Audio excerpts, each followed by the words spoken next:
During the break, as our truck almost hit Tony Abbott, both teams were given 3 clues to a recent strange but true story. Robbins, Francis and Gleason got a prehistoric creature.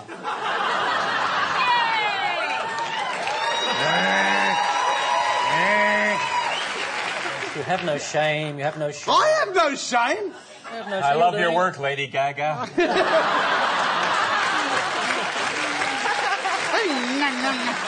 I mean, for a start, the trunk and the head are from a different mammoth. That's actually not the trunk. How do you breathe with that thing? We also have takeaway food. I found this in Mikey's dressing room. Not the meat, the glove. Hey, what happens in the Ice Age stays in the Ice Age. Hey, look, I'm on the luge. And finally this. Oh, what a great clue. I get to introduce tripod. Woo! Tripod! Yes. Are you touring at the moment? We are touring at the moment. We're doing a show called Tripod versus the Dragon. Yes. And we're touring with a fantastic singer who you might see later in the program, actually, and that's another reason it's exciting. And who is that singer? Alana Stone. Alana Stone? Yeah. Have you heard of her? I have heard of her. Yeah. She's gorgeous. Yeah, she's Well, soon you will soon, after working with us in our show. You'll definitely know this woman. Do you want us to sing the hint now? Good to have you back. Thanks. And have you got a clue for us? Yep. Oh, yeah, that's right. There's a song. Yeah. That's right. 2, 3,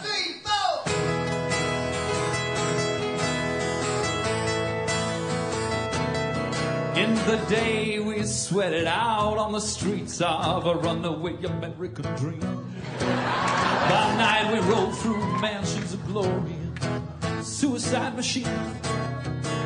Strung from pages of Highway 9, where chrome wheeled and fuel injected and stepping out over the line.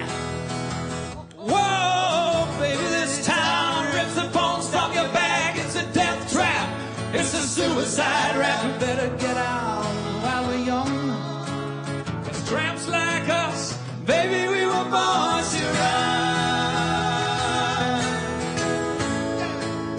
Baby, we were born to run. Baby, we were born to run.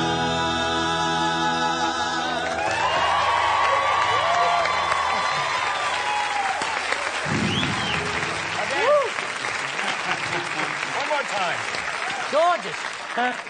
It got a little William Shatner spoken word in the middle of it. Yeah, look, you know, I like to think I found my own voice these days, and it's William Shatner's voice. I would like to propose that you also found Neil Diamond's voice. Yeah, that's in there somewhere. And I found Robin Gibbs' face as well. So I'm sitting on a winner. You're an entertainment Frankenstein. Do you guys do Fleetwood Mac? Because I'd love to hear something from Tusk. No, we don't do Fleetwood.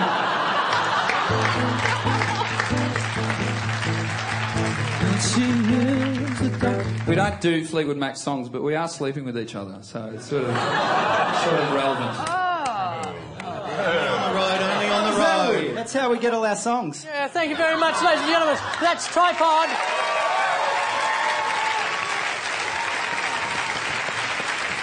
And Hooper, Ballard and Grant have a voodoo doll. It's really, it's clever. Like, the theory is I would go into Tom's dressing room, I'd get a hairbrush of his and I'd get hair out of it and I'd weave the hair in and then I'd, like, you know, jab him. Ah! Or I could just go like this. Ow! It would be so much easier.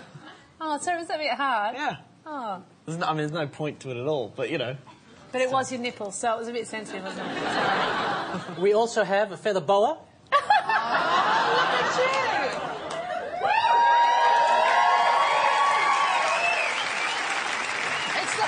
It's like Nikki Webster had a sex change. I just want to say this is homophobic. I'm really disappointed in Channel 10.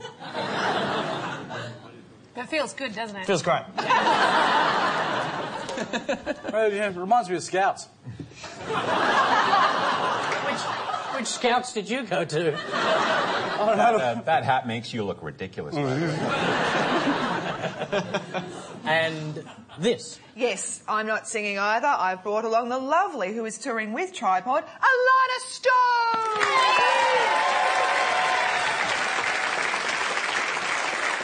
Hi.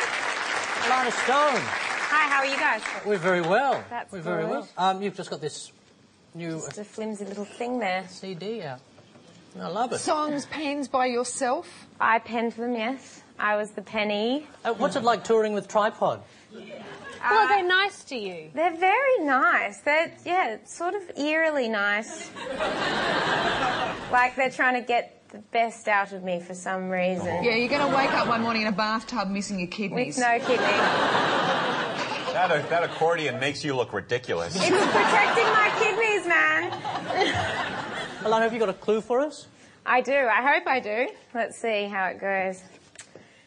She was a fast machine. She kept her motor clean. She was the best damn woman that I ever seen. She had those sightless eyes telling me no lies, knocking me out with those American pies, taking more than a share and fighting for air. She told me to come, but I was already there. And the walls were shaking, the earth was quaking, my mind was aching, and we were making it. And you shook me all night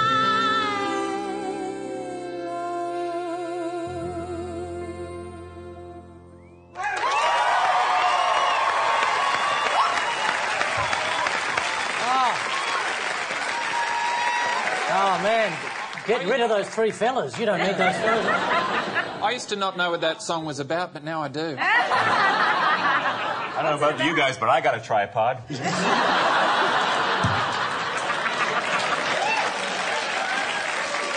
Alana Stone, ladies and gentlemen, big round of applause. Beautiful.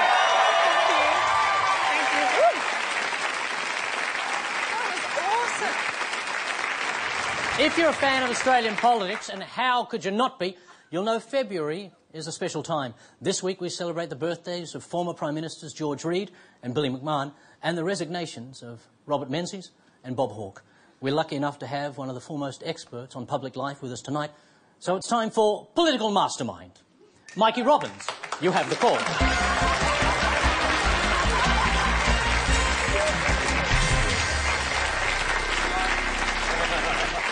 Dead man walking. This is because I've been complaining about the wacky hats, isn't it? Could be something to do with that. Every week you go and say you're, dehumanised. I get an email from my sister saying you're an intelligent man. Why do they make you wear those stupid hats? Well, this is your chance to prove that you are an intelligent man to the people of Australia. You're well-versed with Australian politics.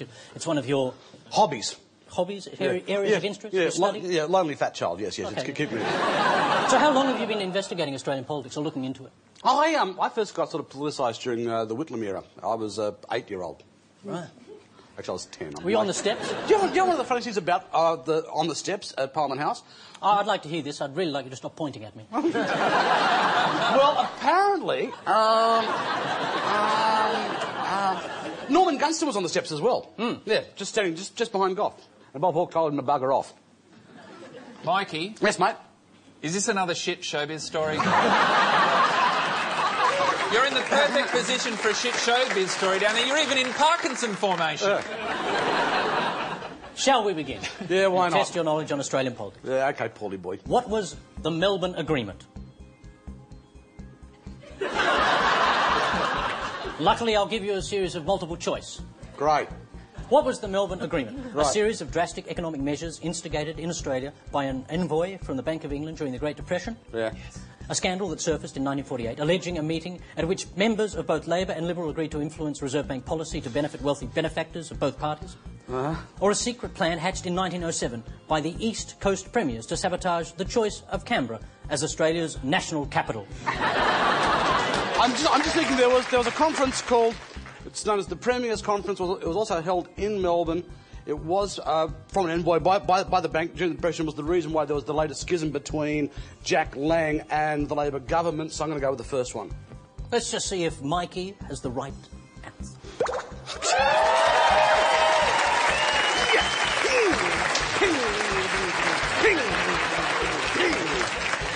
Yes. Oh, well, very impressive with that. Oh. Great, well done. Yeah, I do that. In 1901, how was Australia's first federal flag chosen? A national competition sponsored by a flag manufacturer? Yeah. A national competition sponsored by a tobacco company? Or a national competition sponsored by the country's first lottery? I thought it was actually just drawn on the back of a beer coaster. Do you know what? I've got a weird feeling, and I could be wrong on this, but I think it might be B, the tobacco company.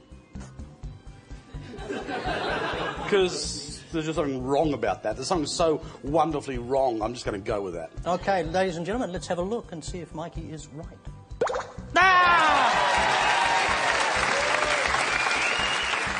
Oh, you're going well, sadly. I was hoping you'd fall apart and be in tears by this stage. Oh, no, that's after the show. Which of the following parties has never produced a Prime Minister? Yeah. The United Australia Party, No. the Free Trade Party, or the Commonwealth Party?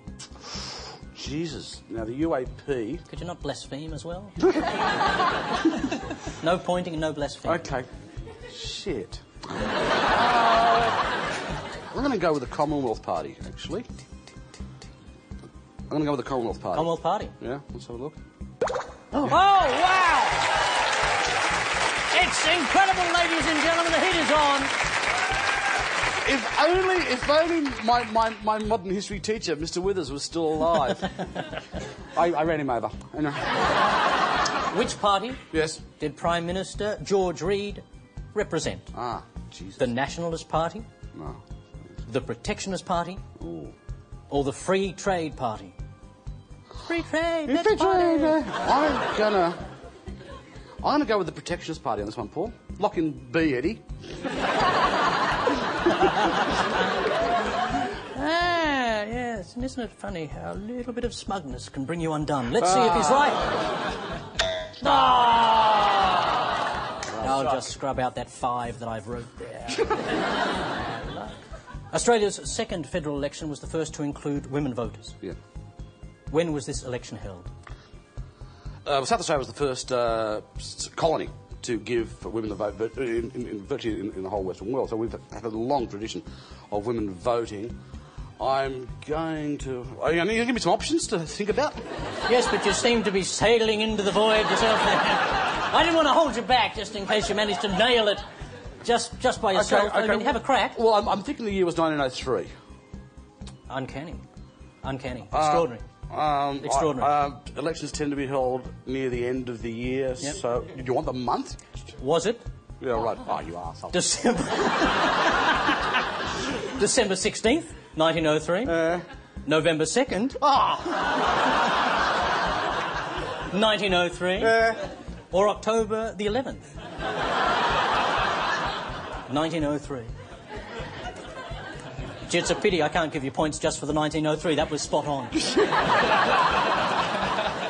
I'm going to November the 2nd. I'm going to go B. Oh, December the 16th. Oh, come on, look. Oh, come on. I got the friggin' year! Oh, you're so good. Oh, you're so close to this one as well. It's been on the tip of your tongue almost twice. December 6th. November 2nd. October 11th. You're not reading anything into my reaction, are you? No, look, just to kill the agony, November the 2nd, 1903. Let's see if Mikey was right. Sadly, no.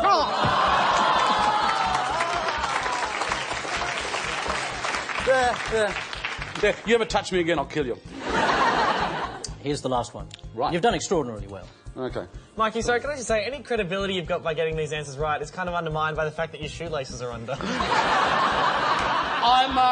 I'm not good with my hands. Oh, that's not true. Who is the oldest serving member of Parliament? Yeah? Billy Hughes. Right. Robert Menzies. Yeah. Or Philip Ruddock. Well, see, Ruddock's not fair, because he is actually the undead. He died in the 80s, has been feasting on human flesh ever since. Oh, geez, Hughes stuck around like a vegetarian turd. You couldn't flush him. I'm going to go with Billy Hughes. I'm winging this one. I'm going to go with Billy Hughes. Let's see if Mikey has it. Yes. Oh! Absolutely brilliant. I didn't expect you to get one. And with a score of 25, you've reached the level of not as smart as Barnaby Joyce. Ladies and gentlemen, the phenomenal Mikey Robbins. Don't go away. More political mastermind after the break.